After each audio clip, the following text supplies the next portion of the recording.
Selamat datang di channel saya adalah Stroke Survivor. Nah, hari ini saya mau berbagi cerita.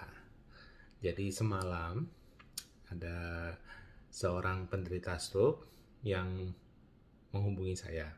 Kita ngobrol. Jadi ada satu pertanyaan yang cukup menarik dan akhirnya kita membahas. Pertanyaannya gini,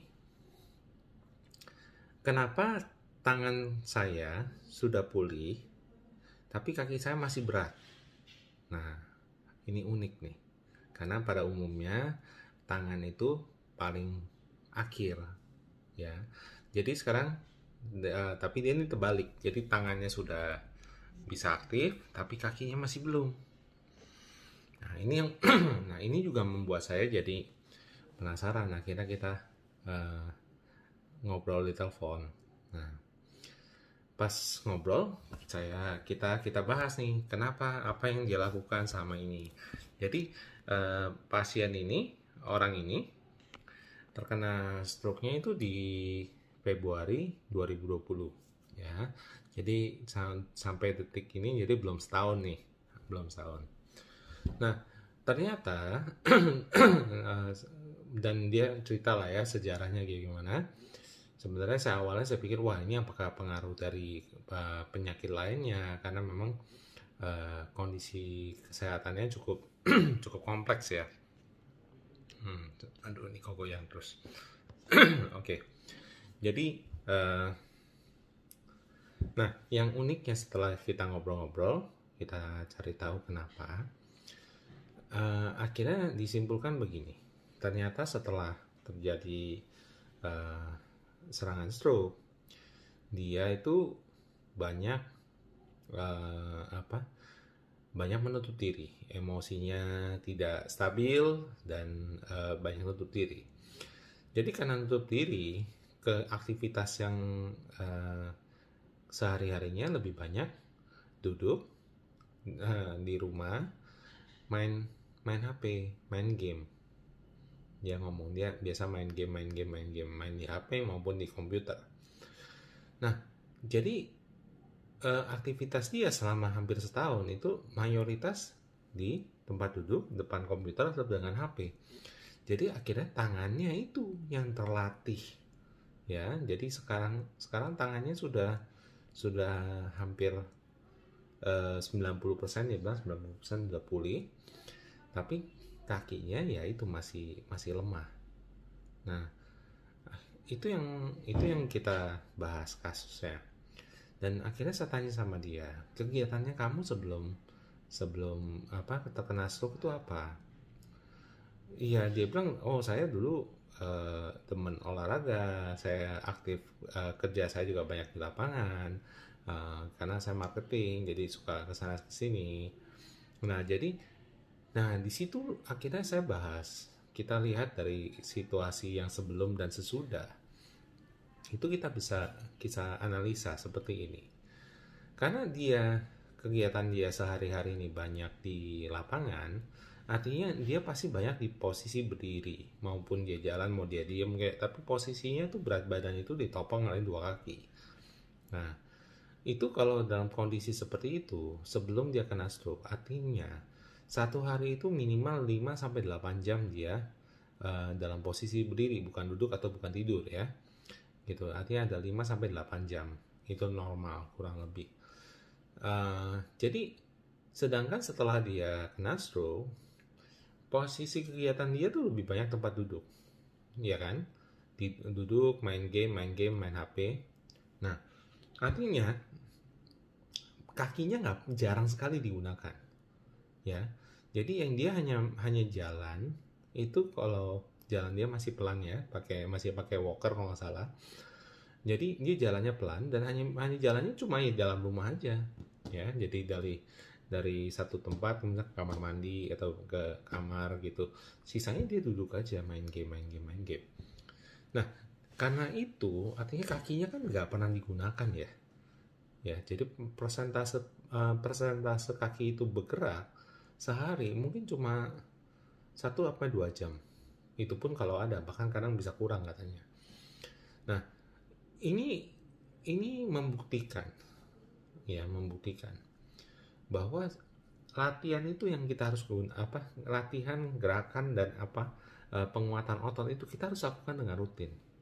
Ya, kenapa? Karena otot itu memang kalau tidak digunakan dia pasti mengecil. Tapi kalau otot itu rutin digunakan dia pasti berkembang. Ya, contohnya itu karena dia banyak menggunakan tangan, main game dan sebagainya, otot di tangannya gerakannya yang awalnya sulit jadi bisa, bahkan sekarang udah hampir pulih. Tapi kakinya yang nggak pernah digunakan tetap lemah karena tidak pernah dilatih.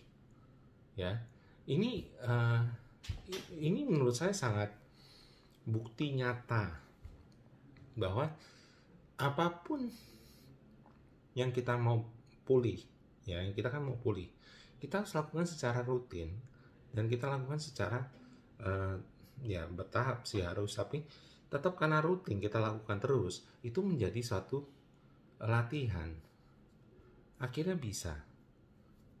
Ya nggak bisa ekspres, prosesnya juga bulanan ya, bukan hitungan hari. Tapi di sini kunci yang saya mau kasih ke teman-teman semua di sini adalah rutin, disiplin, ya, dan berlatih yang benar. Nah, di sini ini 3 kunci ini kalau dilakukan pasti ada pemulihannya, pasti ada hasilnya. Nah, saya juga tanya, waktu main game awalnya gimana? Susah, dia bilang. Tangannya mau kemana nggak bisa, jarinya mau kemana nggak bisa. Ya, tapi karena terus digunakan dia berusaha, karena berusaha untuk menang kan. Main game itu kan pasti tujuannya untuk menang kan. Ya, dia berusaha terus. Ya kan, dia gerak-gerakan, maksudnya gerakannya harus begini, akhirnya bisa. Terus ya juga maksudnya ngetik-ngetik di komputer katanya. Ya udah, dari yang mungkin salah ngetik terus sekarang juga udah bisa ngetiknya. Nah, ini menurut saya satu bukti latihan itu pasti ada hasilnya kalau kita lakukan dengan benar. Nah, jadi bukan asal gerak, bukan asal sembarangan aja gitu. Ya, tapi harus dilatih berulang-ulang dan rutin terus-menerus. Nah, ini kunci dari pemulihan kita. Nah, termasuk balik ke pemulihan dasar kita, jalan, ya. Jalan itu adalah paling dasar dari manusia ya. Nah, untuk bisa jalan harus ada keseimbangan.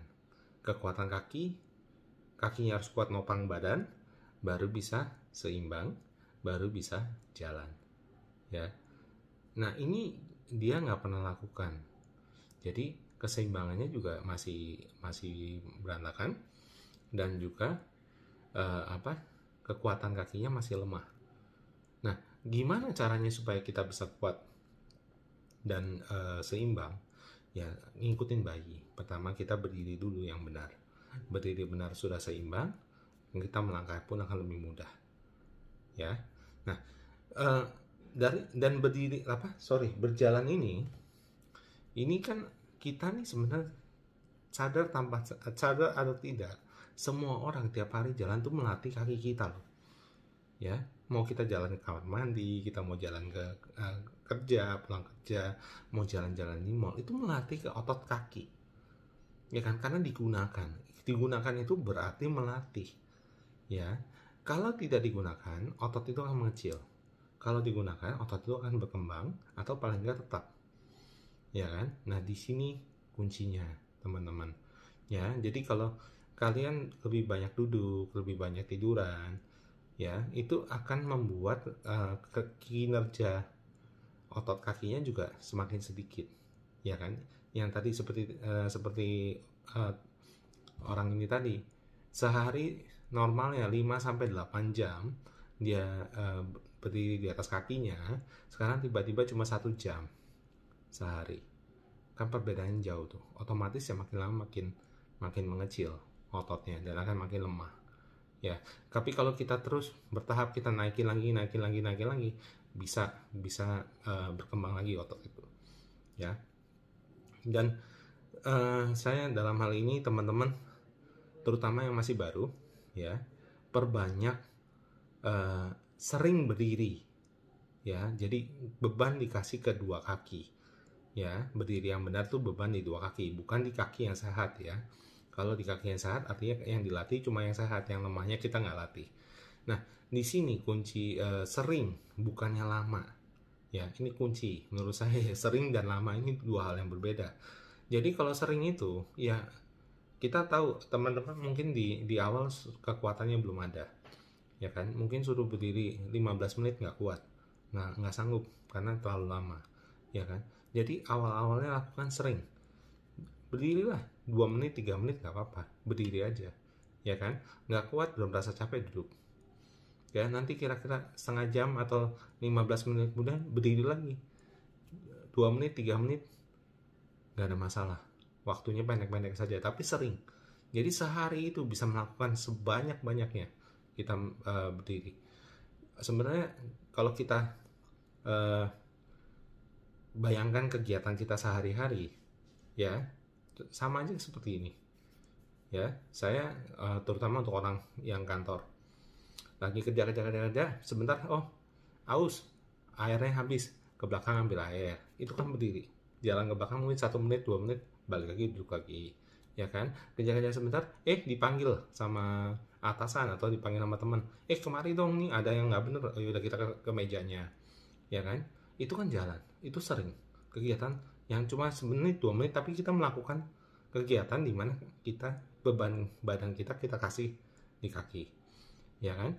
Kalau untuk ibu-ibu di rumah tangga, di rumah, ya kan, nyapu beban di kaki, cuci piring beban di kaki, masak beban di kaki, itu nggak berasa.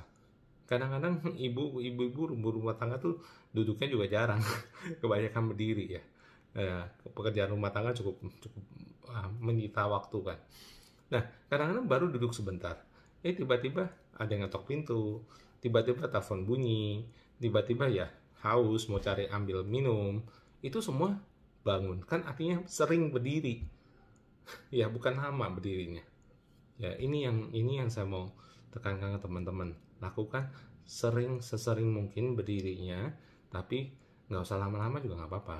Kalau belum sanggup, kalau sanggup ya lakukan, nggak apa-apa juga, ya kan. Kita bayangkan gini aja, coba lihat ke masa-masa sebelum stroke, aktivitas saya sehari-hari gimana.